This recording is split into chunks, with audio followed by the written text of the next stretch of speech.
everyone, and welcome to A Stitch in Time. Today is Wednesday. It is August 4th, 2021, and this is episode 189.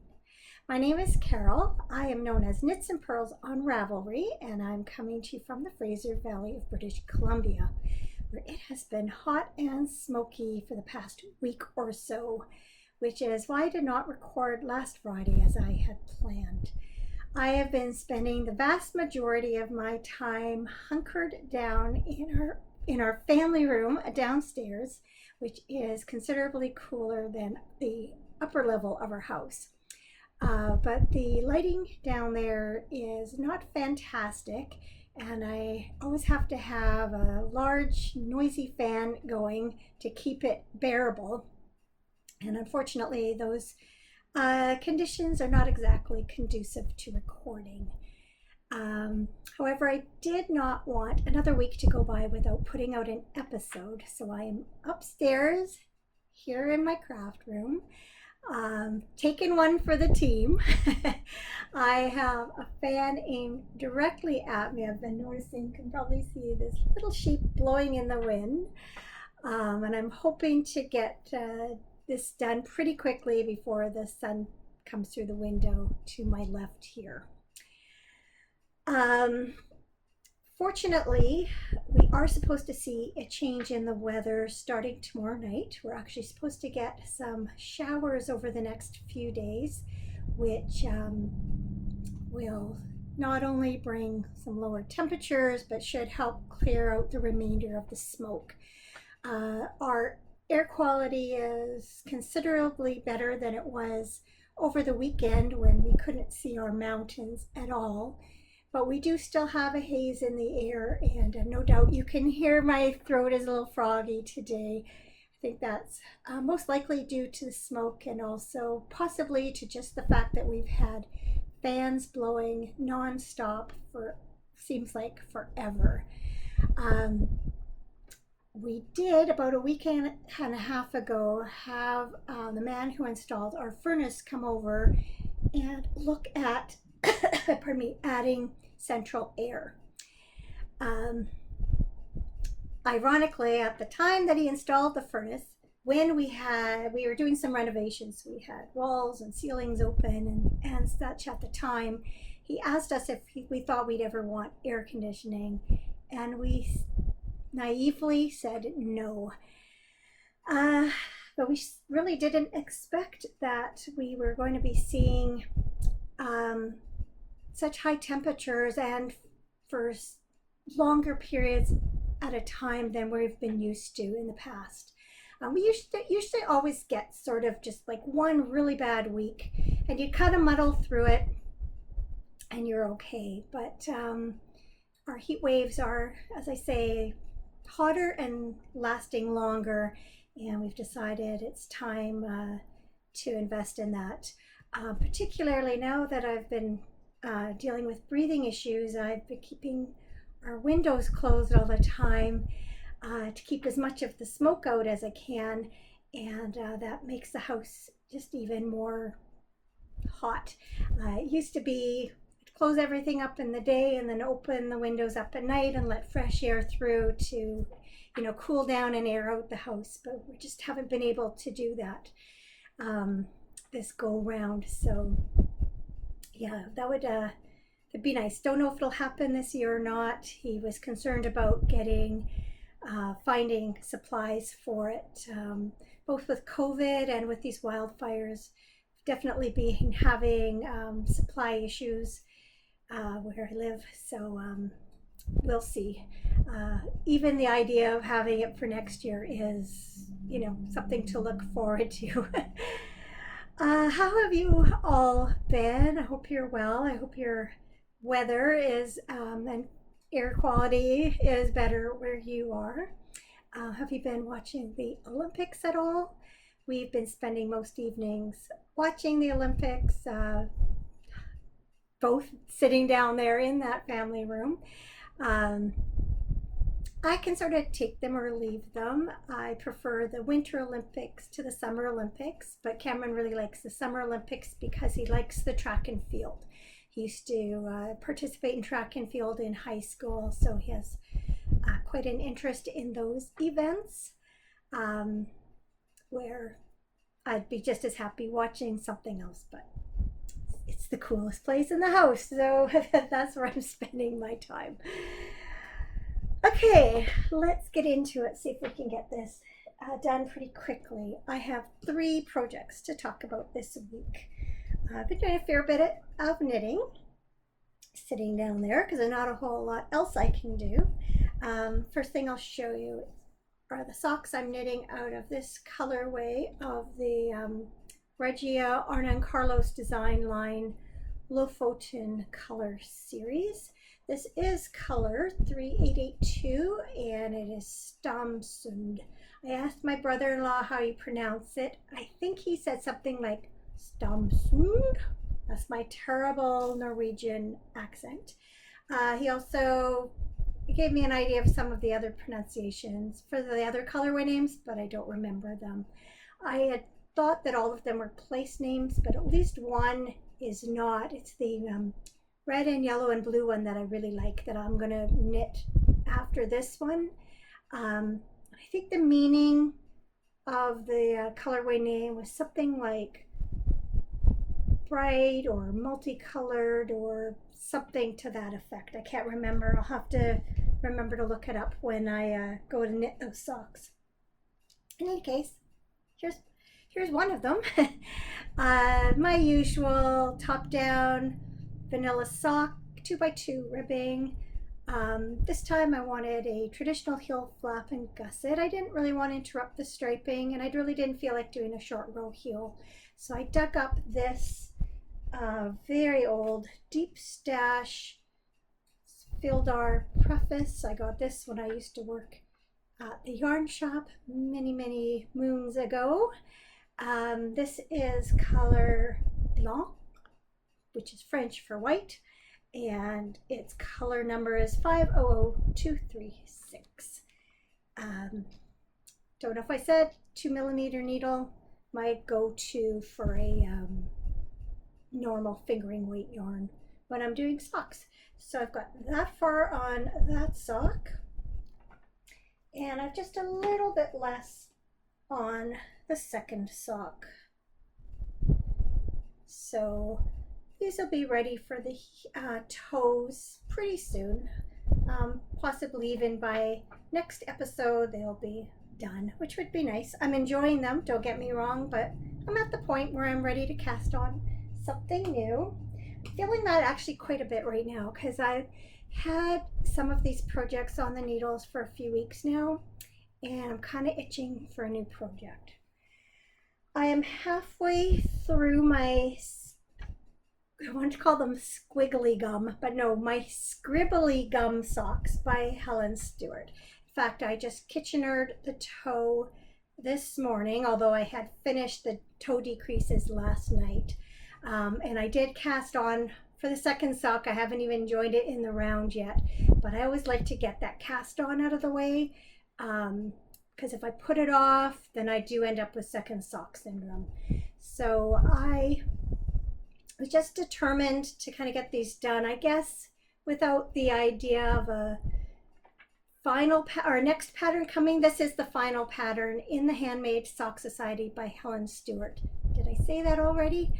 And I guess just knowing there isn't another pattern coming, I wasn't as motivated to finish them up. But I did pull them out the other day, and I've done quite a bit of work on them since then. So as most Helen Stewart's are, most Helen Stewart sock patterns are, I'm trying to rush too much, sorry about that. These are top-down sock, 1x1 twisted rib. They have this really interesting scribbly lace pattern on the front, and then they're bordered on each side by this series of right and left cables, 1x1 cables here. I've just been doing a right twist and a left twist, which is just a way of maneuvering the stitches. That means you don't have to take a stitch off the needle and cross it like a traditional cable. I just find it goes a little bit faster that way. And you can see it has a slip stitch heel, flap, and gusset, rounded toe. The yarn is from Songbird Yarn and Fibers in the Snow Bunting colorway. That is an 80/20 superwash merino nylon blend. And I got this from a box of yarn from Knit City. Their sort of virtual Knit City promotion, and I love it. I love how these socks are turning out. Last episode, or maybe it was the episode before that, I showed you a picture of a scribbly gum trunk that had a lot of these colors in it. So when I saw this yarn in my stash, I knew that it would be just the right one. So yes, loving how that's come out. Anxious to get going on the second one and kind of finishing up this season of the Handmade Sock Society.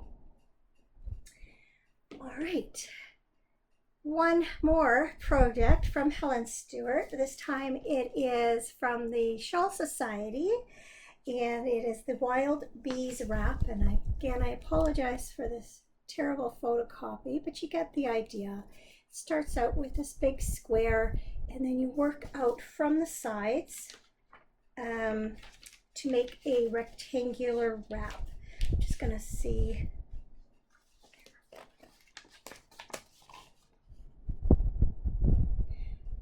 And then, as I've also mentioned before, is even though it kind of looks like there's only 2 colors of yarn used in this shawl, these sections here are actually stripes of light blue and dark blue. So you do need 3 different colorways to do this in.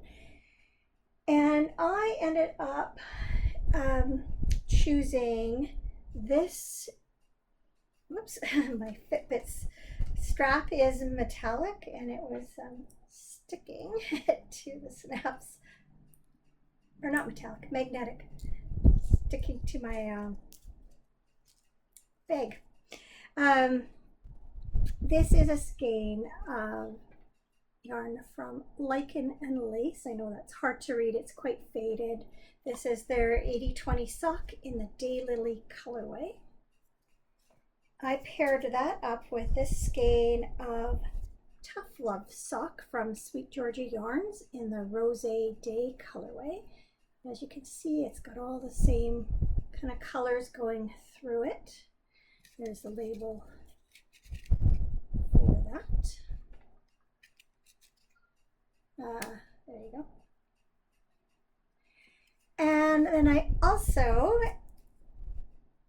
added to this a Sweet Georgia Yarns Party of 5 set in the Spring Fling colorway. And I'll show you the colors. They're all knit into the shawl except for one. So as I mentioned last week, I played a lot with this shawl and where I wanted the different colors to be. And I'm happy that I did that, and I'm very happy with what I ended up, how it ended up finishing. So as I'd hoped, I have finished the entire middle section. So that's how it looks so far. So last week I told you that I'd done this bees lace first section in this color. And then last week I showed you I had done the first row in this color. Then I did the rest in this color here. And then I knew I wasn't going to have enough, and I can't remember. I think I might have done the last 2 rows in this color. When I finished, maybe I wasn't quite there yet, if I'm remembering correctly. What happened is I discovered that I would have enough yarn in this colorway to do all but the last 2 rows of this section. So I ended up taking it all out, reknitting it, and then instead of using this gold for these 2 rows of garter stitch, I used the next color in the gradient progression, and I really like that I did. For one thing, I think it's less noticeable, and I also like the way that it kind of outlines that section, and I also like that then there's a more natural progression to that color. So I'll show you again. There's the middle, and then I've knit this far on this side. So I've more or less been working back and forth, but this last section I knit this entire amount. Now I'm going to go back and do that same amount on the other side. So you can see that there are 2 stripes of this eyelet lace, and then it will be followed up with a stripe of this color, a ribbed stripe of this color, another plain stripe of this color, and then you put the final color, and it is this purple here. So you can see I've got all wound up ready to go. So the shawl will finish with these 2 colors side by side, which I think will be just fine. There are some places, I don't know if it's noticeable on here, where there's actually kind of a purpley color in there, or at least it seems like there is. So what I ended up doing was reversing. This was supposed to be color ABA, and I did color BAB. Here was supposed to be BAB. I did ABA, and then I'm finishing the rest of the shawl the way it's written with ABA. And that's because I knew I would not have enough of this color to use it as the main color, but I wanted to start the shawl off with it. So I'm happy with how it's turning out. Let me do that. And I'm anxious to block it because it really does kind of look not so great when it's not blocked. But I've been enjoying knitting it, especially once I finished the middle section that was knit in the round. It's nice to just have these shorter rows. That's only 105 stitches in these rows, so they do work up pretty fast. So yeah, there we go. So that's it for the knitting. Last week I told you that my mom was going to be coming to stay with us for a few days. So she had been staying with my cousin for a couple of nights, about an hour's drive away. And so on Friday, my cousin drove her to a midway point where my husband was working, and then he brought her home after work on Friday. So immediately they got changed and freshened up, and then we went over to our daughter's place to celebrate her birthday. And so she was able to see my whole family there. And then the following night we had our daughter-in-law's parents for dinner. Our daughter-in-law Stephanie really wanted her parents to meet my mom, and since they weren't able to go up to the cabin, and since we weren't able to have the wedding at the cabin as we had planned, they hadn't had a chance to meet her yet. So we had a really, really nice evening. They're easy people to know, and it's one of those get-togethers that could have gone on all night if we'd let it. Let's see, what else? So, oh yeah, so Cameron left Monday morning. He was away Monday and Tuesday for work. So my mom and I just hung out here. She had been going since she had come down and been visiting with lots of people, seeing lots of family. So she was ready for some down days, and I was up for that. So we just hung out here for Monday and Tuesday, and then I took her up to my sister's place in time for dinner on Tuesday evening, and they invited me to stay for supper too. So I got home maybe 20 minutes after Cameron did that evening. Pardon me. He, yeah, I'll leave that for now. So then the next day he took off from work. It was our 37th wedding anniversary. So we had just a quiet day at home, and then we went out for dinner.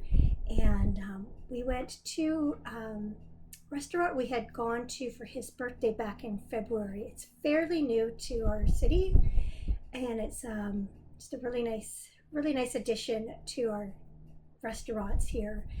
So they had a happy hour, drink specials, and so we planned to go and have happy hour and then just have a really nice leisurely time and then have dinner later. So we actually got our son to drive us over there, and we had some drinks and a nice appy and just sat for a long time just talking before we ordered our dinner. We had a really nice dinner, and then we just took a cab home, so we weren't worried about drinking and driving. And yeah, it was like 3 hours we spent there, and just enjoyed it thoroughly.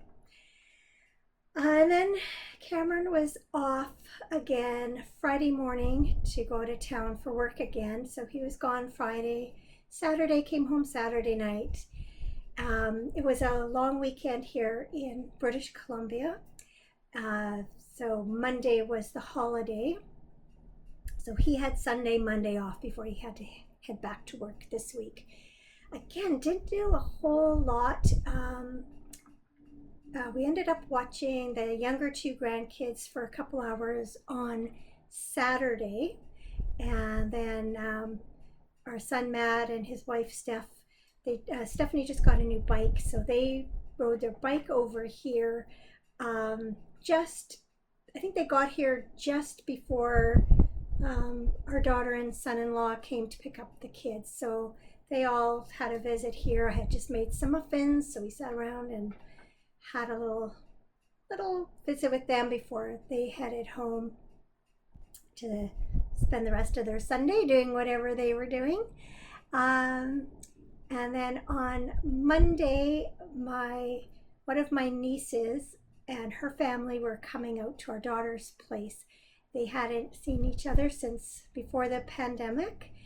Actually, that's not true. Jessica and my niece had recently got together for dinner, but the rest of them hadn't seen each other. So they were coming out to spend most of the day there. So we went over late afternoon and had a visit with them. So that was great because we hadn't seen them since before the pandemic. So it was probably close to 2 years since we had seen them. Let me see what else.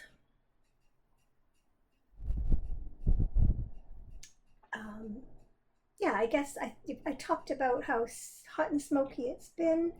The wildfires are still burning, and we are getting new ones all the time. Some are being put out, but there are new ones starting because of lightning. In most cases, sometimes they're human caused. There is one burning about 30 kilometers south of where Cameron has been working out of town. So as he's been driving back and forth, he's been going through smoky conditions there, and they've on his way home Saturday night, he even took some video and photo of some flames that were visible from the highway. Not in danger, thankfully, but they're burning. The Lytton fire that I talked about way back early July, I believe it was June 30th is when it started. It is still burning, and it has burned well to the east and northeast. In fact, it had endangered a community about 35 kilometers away from where it started. Well, I should say more than one community in different areas, but this is a larger community. Thankfully, as of yesterday, they were taken off of evacuation order and downgraded to an alert. So they obviously have it in control around there. The highway had been closed for quite a long time. It is now open. And in fact, my oldest sister drove my mom home today. Heard a little while ago that they had arrived and were having lunch, and then my sister's going to turn around and head home. So they were not allowed to stop between Lytton and this other community called Spence's Bridge. She said they could see quite a few areas that were burned on both sides of the road, heading that way. Thankfully, the fires closest to where my mom lives are no longer. They're now under control. It's still smoky there, but we don't feel quite as worried about her safety. Although there are still fires that are burning between here and there and north of there, and and who knows, who knows what could happen. That's the problem. They're so unpredictable. But for now, we feel like she's safe. She feels like she's safe. She was very anxious to get back home to her own place, which I can completely understand. Everything is there. She has her own routines and activities that she's involved in. So it was too bad she had to leave, but it was really good to see her. And I think she enjoyed seeing all the family too. The fire that is closest to where our cabins are is more under control, especially in that area. And our area restriction that had been in place has now been lifted.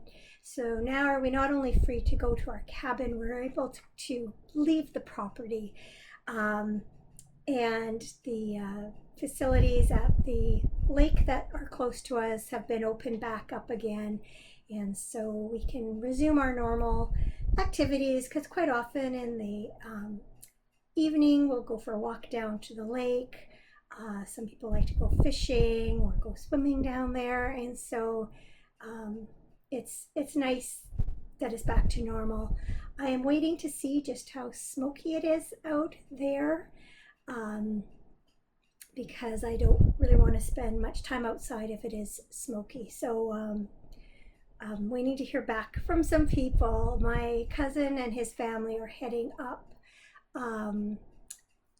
for this coming weekend, and then I have another cousin that's coming from a neighboring province that's going to be there too.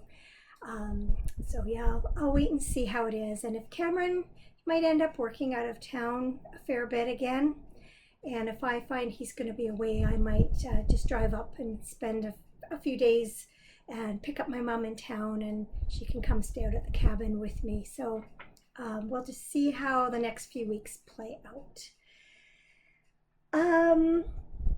More immediate plans. My daughter-in-law is coming over on Friday. Because the weather will be cooler, we should be able to do some baking. She asked me if I would teach her how to make muffins.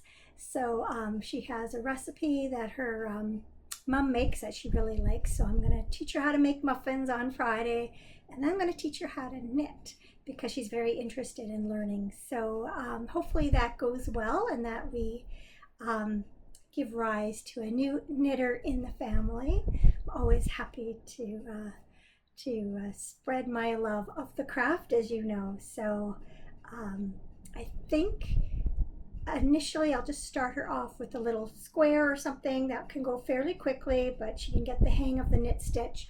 And then I think maybe we'll do either a hat or just a fairly plain cowl for the next project, so that she can kind of master the knit stitch before we do a lot of purling. What I might do is cast on some stitches, do the ribbing, and then just get her to knit, and then introduce the casting on and the purl stitch and casting off when she's more comfortable with just knitting. So that's the plan. So I think that's it for this week. I am not even going to predict when I'm going to record next. So just keep an eye out, hit subscribe, and that way, and hit the bell for notifications, and that way you'll always know when there is a new episode. And while you're at it, if you wouldn't mind, click the like button if you like what you see. So that brings us to something good, and my something good was that I finally got to meet my newest great nephew. So as I mentioned, on Monday we saw my niece's family. My sister had actually had her older son, she was looking after her for a few days last week, so she had come over, spent a little while here with him. So he's turning 3 in October, so I hadn't seen him since the last time I saw the rest of them. So I already had gotten to see him on my own for a little bit. So then of course I got to meet his younger brother, who is turning 1 in October. So that was just fantastic. I still have a great niece I haven't met yet, and she's a 1.5 years. So that whole COVID year just has meant so many of us have not seen family and friends for extended periods of time. So yeah, finally got to meet him. He's cutie. And hopefully it won't be too long before I get to meet the last member of the family. Okay, I think I'm gonna go rest my voice and have some lunch, and take my computer downstairs and hopefully get this edited and uploaded by the end of the day. So thank you so much for watching. As always, I hope you are all well. Thank you for all the comments. I spent yesterday catching up on all my correspondence, and I apologize to some of you. It's been quite a while ago that you wrote your messages, but if I've missed you, I apologize. It's not intentional. It's because it's somehow flown under the radar. But yes, thank you to all. Keep the messages coming. I really do enjoy hearing them. I'm just not always as good about responding as I would like to be. Okay, that's it. Take care, and I hope to see you again very soon. Bye for now.